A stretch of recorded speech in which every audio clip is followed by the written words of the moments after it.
अनंत ज्ञानी अनंतदर्शी तीर्थंकर प्रभु महावीर स्वामी जी के चरणों में कोटि कोटि वंदन करने के पश्चात एका बहु अवतारी युग प्रधान आचार्य सम्राट पूज्य श्री जयमिल जी महाराज साहब को कोटि कोटि वंदन। जय कचातिपति व्याख्यान वाचस्पति उग्र विहारी वचन सिद्ध साधक भारवे पटदर आचार्य प्रभु श्री पासो चंद्र जी महाराज साहब गो तपस्वी अप्रमत साधक उपाध्याय प्रभु श्री गुणवंत चंद्र जी महाराज साहब एस जैन समूह के प्रारंभकर्ता अनुपेहा ध्यान प्रणेता प्रवचन प्रभावक पूज्य गुरुदेव डॉक्टर श्री पदम चंद्र जी महाराज साहब आदि सभी गुरु भगवंतों के चरणों में कोटि कोटि वंदन करने के पश्चात गुरुदेव श्री की आज्ञा से आत्मा बंधुओं, मौन एकादशी कथा। कार्तिक चौमासी चतुर्दशी जाने के कुछ ही दिनों के बाद मिक्सर सुद एकादशी अर्थात मौन एकादशी का महापर्व आता है। इस पवित्र दिन तीनों काल भूत वर्तमान भविष्य की 24 के तीर्थंकरों के 150 कल्याणक हुए हैं। अतः यह दिन इतना पवित्र श्रेष्ठतम है कि उस दिन का किया हुआ उपवास हमें 150 उपवास का फल देने वाला होता है। ऐसे महान फल को देने वाले यह पर्व की आराधना हर आत्मा को करनी चाहिए। इस महापर्व की आराधना करने वाले सुसेठ की कहानी संक्षिप्त में इस तरह है। वर्तमान 24 के 22वें तीर्थंकर श्री नेमिनाथ प्रभु एक बार द्वारिका नगरी में पधारे। देवताओं ने संवत्सरण की रचना की। द्वारिका नगरी के महाराजा श्री कृष्ण परमात्मा को वंदनार्थ पधारे और वंदन करके सभा में बैठे। भगवान ने भव्य जीवों को प्रतिबोध करने के लिए वैराग्य में देशना दी। देशना पूर्ण होने के पश्चात श्री कृष्ण महाराज ने भगवान से प्रश्न किया कि हे भगवान, साल के 360 दिनों में ऐसा कौन सा दिन है कि जिसमें थोड़ी सी व्रत किया आदि भी करे तो उसका फल अधिक मिले। भगवान ने कहा, हे कृष्ण, मिक्सर सुद 11 का दिन सर्व पर्वों में श्रेष्ठ दिन है, क्योंकि इस दिन तीनों काल के 24 के तीर्थंकरों के 150 कल्याणक हुए हैं, जो इस तरह है। वर्तमान 24 में इस दिन 18वें तीर्थंकर भगवान श्री अरनाथ जी ने दीक्षा ली। 19वें तीर्थंकर मलिनाथ जी का जन्म दीक्षा एवं केवल ज्ञान कल्याणक हुआ। 21वें तीर्थंकर भगवान श्री नेमिनाथ प्रभु का केवल ज्ञान कल्याणक है। इस तरह भरत क्षेत्र में 5 कल्याणक हुए। इसी तरह सब मिलाकर 5 भरत 5 ऐरावत क्षेत्र में 5 कल्याणक हुए, अतः कुल 50 हुए। इस तरह 50 कल्याणक भूतकाल में और वर्तमान में और भविष्य काल में आने वाले 24 में भी होंगे।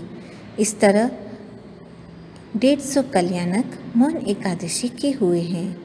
इसी कारण से इस तिथि का उपवास करने से 150 उपवास का फल मिलता है। विधि पूर्वक इस तप की आराधना की जाए तो इसके फल का वर्णन करना नामुमकिन है।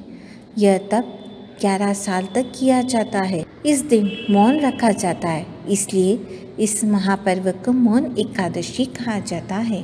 कृष्ण वासुदेव भगवान से प्रश्न करते हैं कि हे भगवंत, क्या पहले कोई भाग्यशाली आत्मा ने इस महापर्व की आराधना की है? अगर की है तो उसका क्या फल मिला? तब भगवान ने इस पर्व की आराधना करने वाले सूर नामक सेठ की कथा कही, जो इस प्रकार है। घाट के खंड के दक्षिण भारत में विजयपुर नाम का एक बड़ा नगर था। उसमें नरवर्मा नामक पराक्रमी राजा राज्य करते थे। उनकी चंद्रावती नाम की रानी थी। उस नगर में सूर नाम के बड़े धनी व्यापारी रहते थे। वे बहुत ही धनवान होने के साथ साथ देवगुरु के अनन्य परम भक्त थे। एक दिन सूर सेठ ने गुरु भगवान से पूछा कि हे भगवंत, मुझे प्रतिदिन धर्म होता नहीं है, अतः मुझे कोई ऐसा दिन बताइए कि उस दिन किया हुआ धर्म बहुत फल देने वाला बने। तब गुरु भगवंत ने उनको मौन एकादशी का महत्व सुनाया। उस दिन चौबीस उपवास एवं 8 प्रहर दिन रात पोषण करना आदि सब विधि बताई।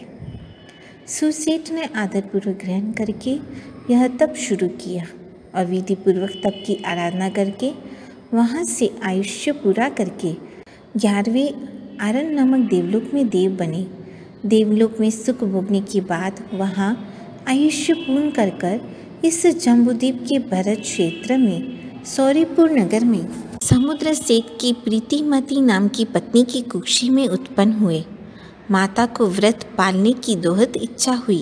प्रीतिमती सेठानी ने 9 मास के बाद सुंदर पुत्र को जन्म दिया। मध्य रात्रि को बालक की नाल का छेदन करके जमीन में खड्डा करके डाल रहे थे, तभी वहीं से बहुत ही धन निकला। उससे पुत्र का भव्य जन्म उत्सव मनाया गया। जब बालक गर्भ में था तब माता को व्रत पालन करने की इच्छा हुई थी। इसी कारण बालक का नाम सुव्रत रखा।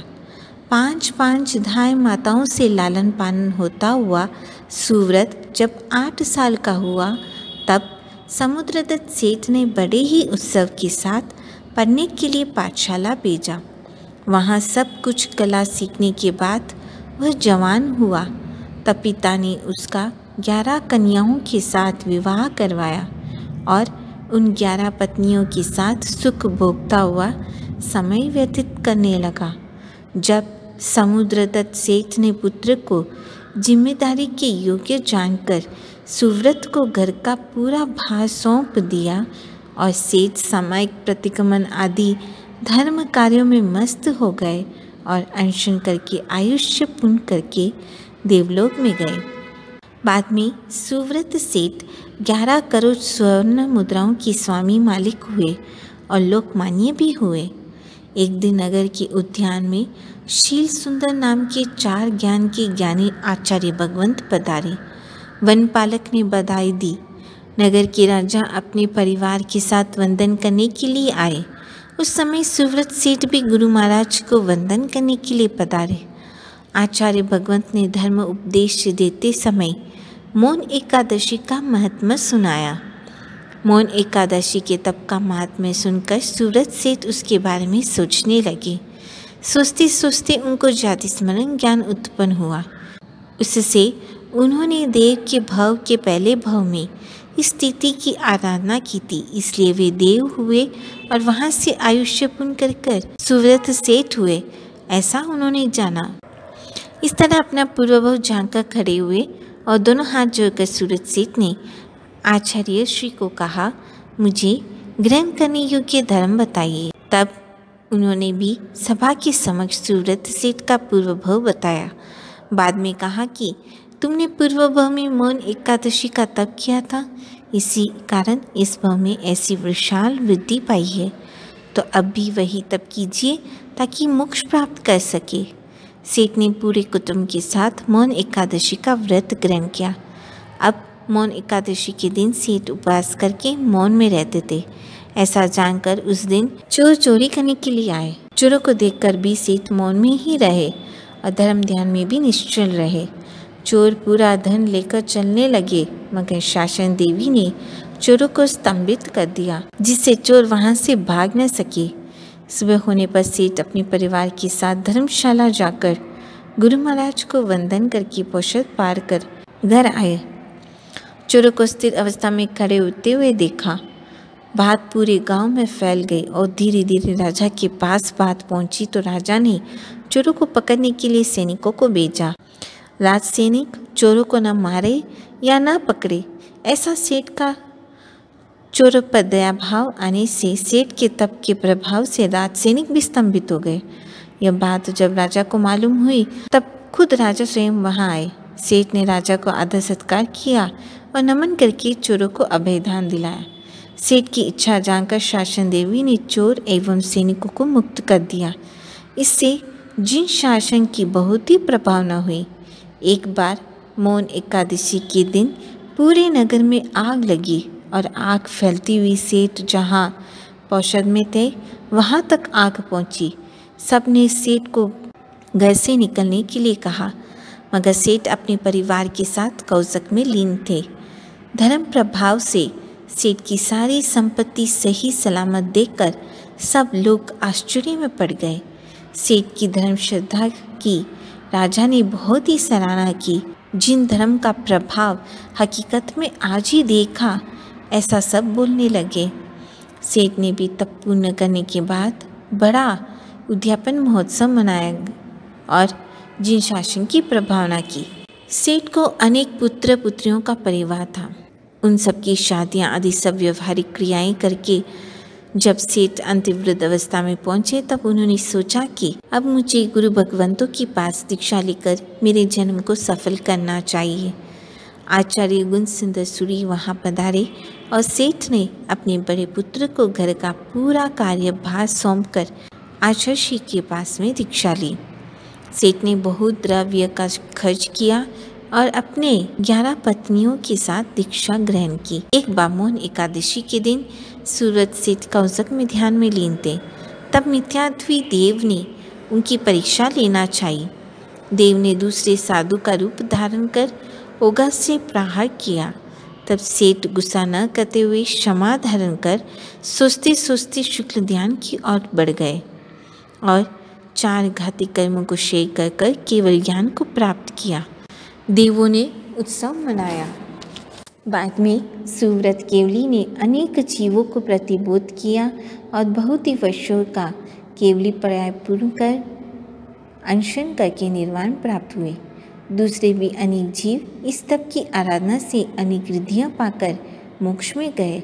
इस तरह भगवान नेमिनाथ ने श्री कृष्ण वासुदेव को मौन एकादशी की महिमा सुनाई। यह सुनकर श्री कृष्ण वासुदेव भी धर्म कार्य में उद्यमी हुए एवं तीर्थंकर नाम कर्म का बंद किया। अंत में कथा पढ़ने वाले, कथा सुनने वाले भवी जीव भी कथा पढ़कर सुनकर इस तप के आराधक बने। यही शुभाशय।